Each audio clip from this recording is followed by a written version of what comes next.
Mahkamah Agung menggelar rapat konsolidasi tingkat banding untuk pengusulan rencana kebutuhan barang milik negara atau RKBMN tahun 2025 di lingkungan Mahkamah Agung dan Badan Peradilan di bawahnya. Rapat dilaksanakan di Ruang Wiryono, Gedung Mahkamah Agung, Jakarta. Penyelenggaraan rapat dilakukan berdasarkan Surat Keputusan Sekretaris Mahkamah Agung nomor 628, nomor 7 tahun 2023 tentang Tim Penyusun Usulan Rencana Kebutuhan Barang Milik Negara Mahkamah Agung Republik Indonesia.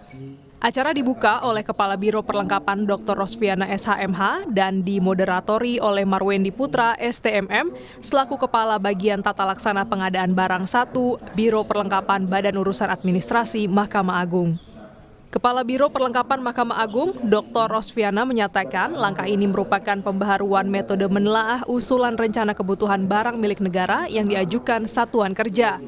Rosviana berharap para peserta konsolidasi yang berasal dari Sekretariat Pengadilan Tingkat Banding mampu memaksimalkan fitur yang ada di aplikasi ISadewa dalam menentukan standarisasi usulan kebutuhan aset di Satuan Kerja Pengadilan Tingkat Banding maupun di Pengadilan Tingkat Pertama. Tujuan kegiatan ini dilakukan untuk penelaahan usulan rencana kebutuhan barang milik negara Satuan Kerja di bawah wilayah hukum pengadilan tingkat banding. Karena selama ini usulan Satuan Kerja langsung ke aplikasi SIMAN. Ini adalah pertama kali tingkat banding menelaah usulan melalui aplikasi ISadewa. Dan diharapkan tingkat banding mengetahui menu dalam ISadewa saat melakukan penelaahan dan memastikan perhitungan standar barang, standar kebutuhan.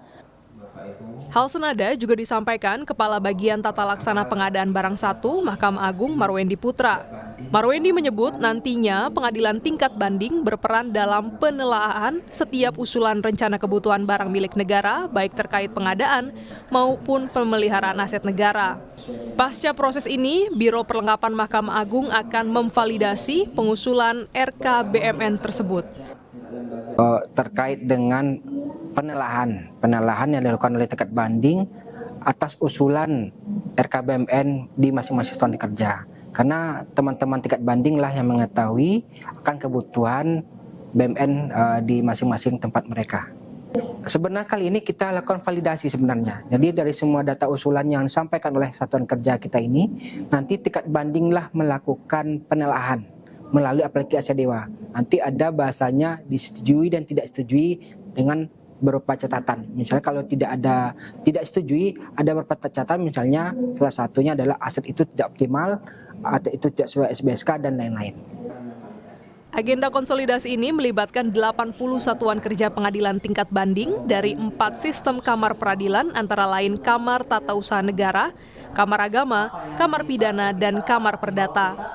Konsolidasi ini diadakan selama 5 hari sejak 21 hingga 25 Agustus 2023.